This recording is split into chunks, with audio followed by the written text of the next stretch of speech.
ఒకసారి పార్లమెంట్ సభ్యుడు అయి ఉండొచ్చు, Congress party working president, Congress party president, ఈనాడు మీ అందరి సహకారంతో తెలంగాణ రాష్ట్ర ముఖ్యమంత్రిగా బాధ్యతలు నిర్వహిస్తున్నా. ఇంతకంటే ఈ రాష్ట్రంలో కాంగ్రెస్ పార్టీ దగ్గర, తెలంగాణ ప్రజల దగ్గర నాకు అవకాశం ఇవ్వడానికి, నాతో పనులు చేయించడానికి వాళ్ళ దగ్గర ఇంకా ఏమీ లేదు ఇవ్వడానికి.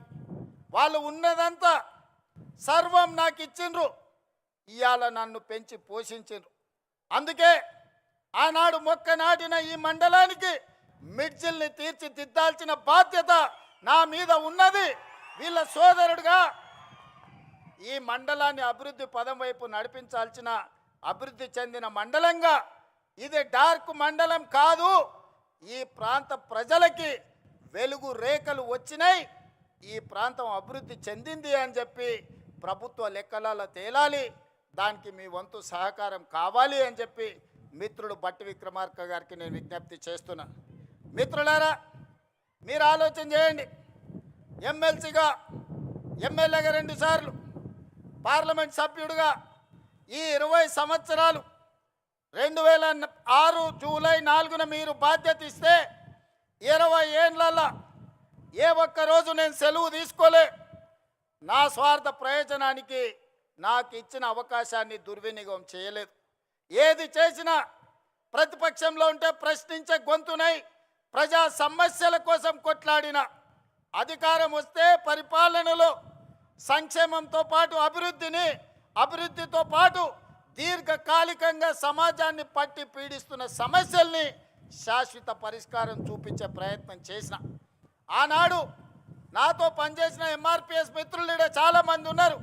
40 సంవత్సరాల వర్గీకరణ రావణ కష్టాన్ని నాకు అవకాశం వచ్చిన వెంబడే ఈరోజు మాదిగ ఉపకులాల వర్గీకరణ చేయడం జరిగింది. అదేవిధంగా మా బలైన వర్గాల సోదరులు, గొర్రెలకు, బర్రెలకు, చివరికి కోడి పిల్లలకు కూడా ఈ రాష్ట్రంలో, ఈ దేశంలో లెక్కలు ఉన్నాయి.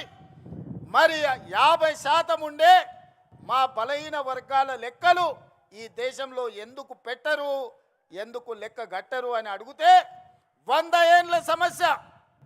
ఆనాడు 1931 బ్రిటిషర్స్ లెక్క పెడితే 100 ఏళ్ళ బలహీన వర్గాల లెక్కలు పెట్టిన ప్రభుత్వమే లేదు.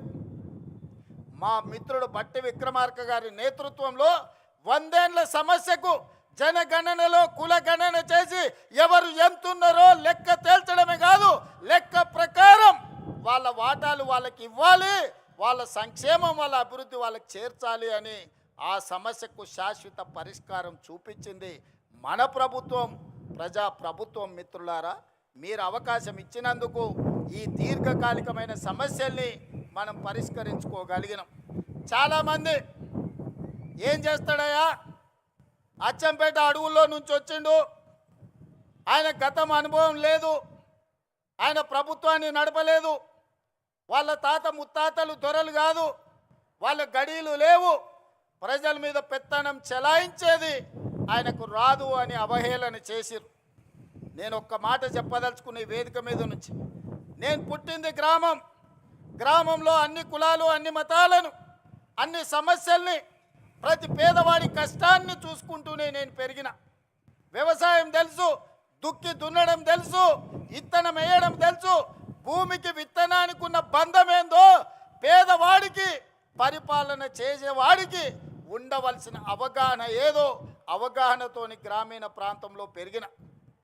రాష్ట్రం అంటే, దేశం అంటే ఎక్కడో లేదు, గ్రామాల సమూహమే తెలంగాణ రాష్ట్రం. 12,000 పైచలకు గ్రామ పంచాయతీలు అంటేనే తెలంగాణ రాష్ట్రం. 6 లక్షల పైగా ఉండే ఈ మొత్తం ఈ దేశంలో అన్ని గ్రామాలు, చిన్న పల్లెలు కలిస్తేనే ఈరోజు భారతదేశం. సమస్యలు ఎక్కడుంటాయి, సమస్యలు ఎక్కడ పరిష్కరించాలి, ఈ అవగాహన గడీలలో ఉన్న దొరలకు లేకపోవచ్చు.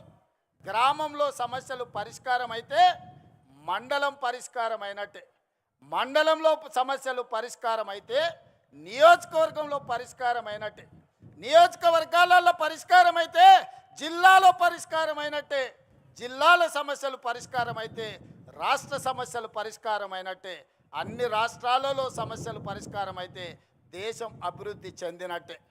ఇప్పుడు చెప్పండి మిత్రులారా, కొండారెడ్డిపల్లిలో దళితులు, గిరిజనులు, బలహీన వర్గాలు, మైనారిటీలు, మహిళలు, పేదవాడి మధ్యలో పెరిగిన నేను, పేదల సమస్యలు తెలిసిన నేను ఆ సమస్యకు పరిష్కారం కనిపెట్టలేనా? పరిపాలన నేను అందించలేనా? పాలమూరు బిడ్డలు పరిపాలనకు పనికిరారా? తట్ట పనికి మనమే కావాలి, పార పనికి మనమే కావాలి, పలుగు పనికి మనమే కావాలి, పార పనికి మనమే కావాలి, పరిపాలనకు మాత్రం పాలమూరు బిడ్డ వద్దనే దురహంకారాన్ని బొందబెట్టాల్సిన బాధ్యత ప్రతి పాలమూరు బిడ్డ మీద లేదా అని నేను ఈరోజు మీకు విజ్ఞప్తి చేయదలుచుకున్నా. మిత్రులారా, అహంకారానికి కూడా అత్తుంటుంది, అహంభావానికి కూడా ఒక అవకాశం ఉంటుంది. అహంకారం, అహంభావం పెట్టేగిపోయి గద్దరన్నను గడిల ముందల 4 గంటలు ఎర్రటెండ కూర్చోబెట్టినోని ఇవాళ మనం క్షమించాలనా? ఇవాళ ఒక్కసారి ఆలోచన చెయ్యండి.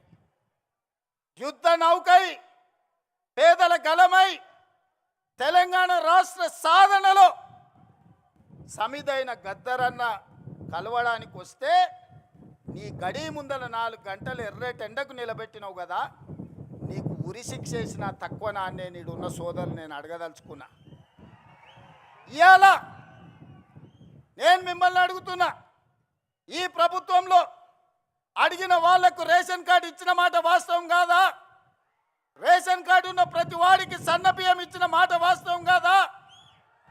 ఆనాడు 4.5 లక్షల ఇందిరమ్మ ఇల్లు, నియోజకవర్గానికి 3,500 ఇండ్లు ఇచ్చిన మాట వాస్తవం కాదా? ఇవాళ అదనంగా మళ్ళీ 2,000 ఇండ్లు మంజూరు చేసిన మాట వాస్తవం కాదా ప్రతి నియోజకవర్గానికి? అదేవిధంగా 200 యూనిట్లు ఉచిత కరెంటు, ఆడబిడ్డల ఆర్టీసీలో ఉచిత ప్రయాణం, 21,000 కోట్ల రూపాయల రైతు రుణమాఫీ, 36,000 కోట్ల రూపాయల రైతు భరోసా, 80,000 కోట్ల రూపాయలు ఒట్లు కొనడానికి నిధులు ఖర్చు పెట్టి, ఉచిత విద్యుత్తు కోసం 30,000 కోట్ల రూపాయలు వ్యవసాయానికి బట్టి గారు ఖర్చు పెట్టిన మాట వాస్తవం కాదా? 1,76,000 కోట్ల రూపాయలు ఈ చివరి ఇప్పుడు వేసే రైతు భరోసాతోని ఈ 30 నెలల్లో మా ప్రభుత్వం ఖర్చు పెట్టింది. సరాసరిన 5,600 కోట్లు ప్రతి నెల మేము ఖర్చు పెడితే 10 ఏళ్లలో మీరు ఖర్చు పెట్టింది ఏందో లెక్కలు తేల్చండి. మొన్నటికి మొన్న మా జూపల్లి గారు సవాలు విసిరిండ్రు. 70,000 కోట్ల రూపాయల అప్పున్న రాష్ట్రాన్ని మిగులు బడ్జెట్ 16,000 కోట్ల రూపాయలతో మీకు అప్పచెప్తే 8,21,000 కోట్ల రూపాయల అప్పులు చేసిరు. 20 లక్షల కోట్ల రూపాయల బడ్జెట్ మీ చేతులకు వచ్చింది. నేను అడుగుతున్న చంద్రశేఖర్ రావు గారిని, సంవత్సరానికి 2 లక్షల డబుల్ బెడ్రూమ్ ఇల్లు కట్టినా 10 ఏళ్లలో 20 లక్షల పేదలకు ఇల్లు కట్టించేవాళ్ళు. నేను ఇక్కడికి వచ్చిన మా అక్కల్ని, మా సోదరుని అడుగుతున్నా, మీ ఊర్లలో కేసీఆర్ ఎవరికైనా డబుల్ బెడ్రూమ్ ఇల్లు ఇచ్చిండా? దళితులకు 3 ఎకరాల భూమి ఇచ్చిండా? ఇంటికో ఉద్యోగం ఇచ్చిండా? 1,00,00,000 ఎకరాలకు నీళ్లు వారిచ్చిండా? 1,00,000 కోట్లు పెట్టి కట్టిన కాళేశ్వరం 3 ఏళ్లలో కూలేశ్వరం అయ్యింది. 1,00,000 కోట్లు గోదావరి పాలైనాయి. ఇది కేసీఆర్ పరిపాలన. ఇవాళ వాళ్ళ కొడుకు, వాళ్ళ అల్లుడు గల్లీ గల్లీ తిరుగుతున్నారు, గద్దల్లాక ఊరు మీద తిరుగుతున్నారు, రావాలి రావాలి అని.